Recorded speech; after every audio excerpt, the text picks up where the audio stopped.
This is Frank, and here I have a Orc parody character. And what I'll do really quick is just pull the pieces apart so I can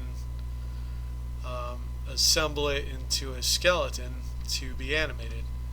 So the first thing I'll do is just click on the select and just move these pieces all separate.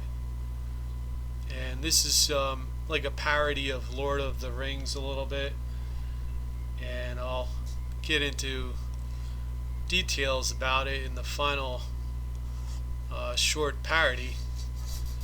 But it's just for fun, and it's something I always wondered about with the Lord of the Rings and the Hobbit films. But let's see. So for the first thing I'll do, I'll zoom out here, and oh yeah, I have to consider his jaw. See if I want to separate that or just leave it where it is. I could have it rotate, and that would simplify things for the animation. So yeah, I think maybe I'll try that. Alright, so let me go to this first.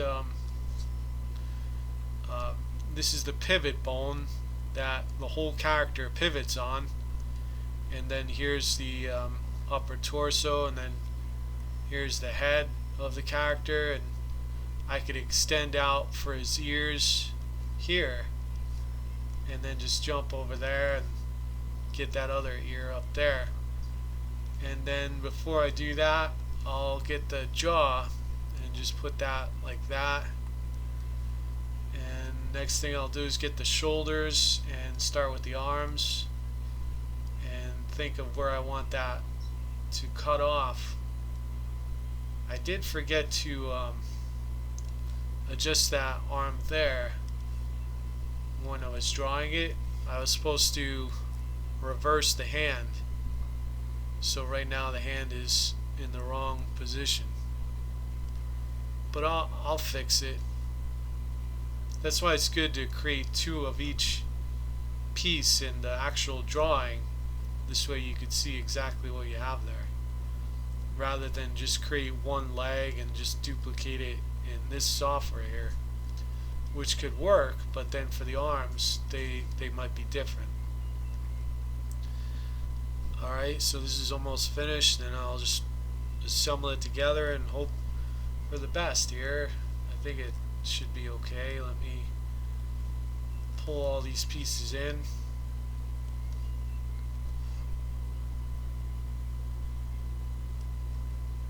And then the jaw, let's see what that would look like.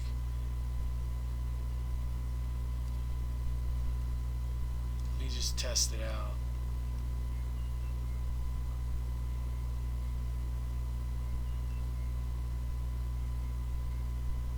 Yeah, that works. And then the ears, I'll reduce the impact that they have, since the ears shouldn't affect the character too much. It should only barely affect it. So that's good enough. I'll just move those very slightly. And then I'll pull this face down to the torso, and then the legs.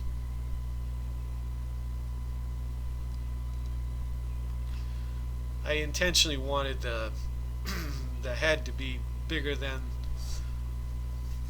the proportions of the character, since I wanted to exaggerate it, since it's like a parody. And now I'll test it all and see how it all works together, and then make any slight adjustments if I need to. But I'm thinking this is working.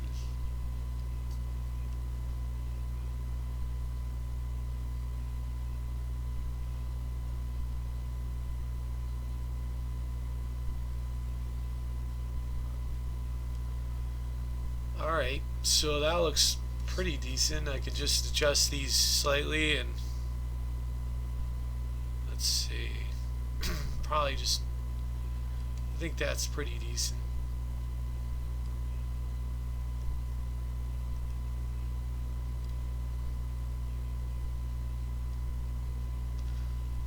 Alright, so that's good. Now that I have that, I can do a quick save, and now I could go into do a quick walk and stand, and that'll be it.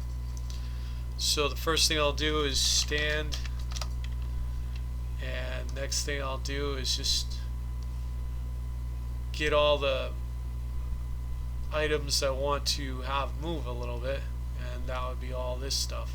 So I'll just press on it really quick, and then I will, just in case he's coming back from his walk, just keyframe the translate bone. This way his height can be accounted for.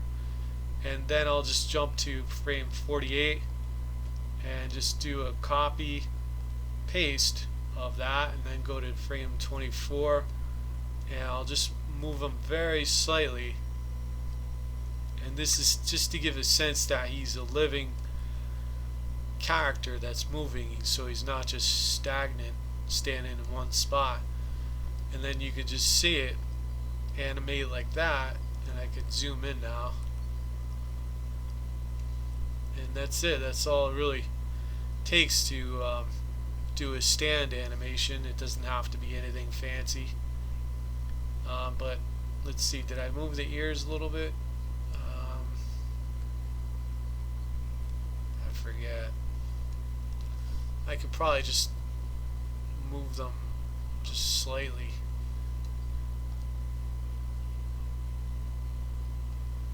Alright, that's good enough. So next thing I'll do is the walk,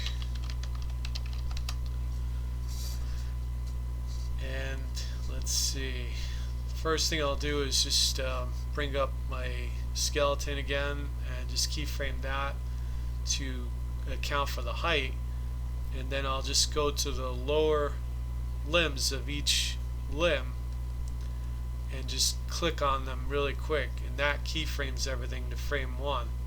So now I'll copy frame 1 to frame 24 and frame 12, and that will help me create the in-betweens really quick. So the walk, move the front leg forward, the back leg backwards, and that would mean the front arm has to go back, and the back arm would go forward. And then move his torso forward just a little. You could keep his head upright and maybe move his mouth open a little, and that would be that. And then for frame 18, I can move the front leg backwards, I think, yeah, backwards, and the back leg forward. Then I have to move the front arm forward and the back arm backwards. Then move his torso slightly forward, and I could move his ears a little bit if I want, and then rotate his jaw again. And next thing I'll do is check the height. So let me go to the height here and just push it down, so it looks like he's got a bounce to his walk, and push this down. There we go. So there's your basic walk. Now I could just fine tune it very slightly. So when he's walking here, this leg could go like that, and then when it clicks in, there it is there. So now that it's back there, once it gets here, I could just do that.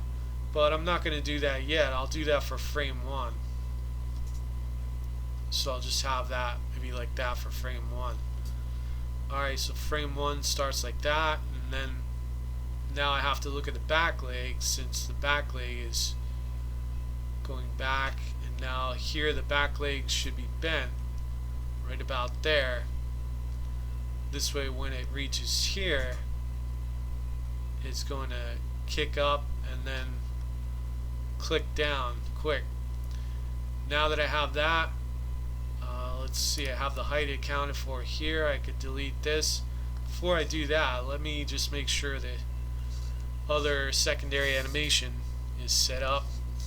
So for the ears, okay, here the ears would start moving downward. So by here, I'm sorry, moving upward. So by here, this is where the ears would flop down, because the gravity finally hit, and then the ears pop down, and then here the ears slowly go back up. So when he reaches his height here, he's starting to fall back down here, so the ears catch up at this point and we go back to their default. And then here his ears are moving down, up again under the force of gravity. So then finally they hit down. Alright, so that'll just give it a little more personality. I'll delete that keyframe there, and to test it all out, I'll just go copy, paste to frame 21, and this should be a smooth transition. There it is. Alright, so let me just look at the ears now.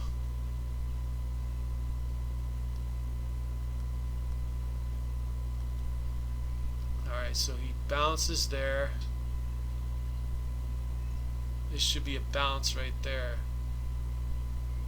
So here he hits the bottom there. The ears should bounce right here to the bottom. So that means I have to go to frame 1 and bounce his ears down like that. This way it'll account for that. Alright, so I could get rid of these again, and there it is. So his ears will bounce twice, which would be normal for the two impacts that occurred. So I can press save, and I'll just render this out. I'll do a quick play, but it's going to be choppy, and then I'll just animate it and put this all together. Thanks for watching. Feel free to comment, subscribe, like, and share.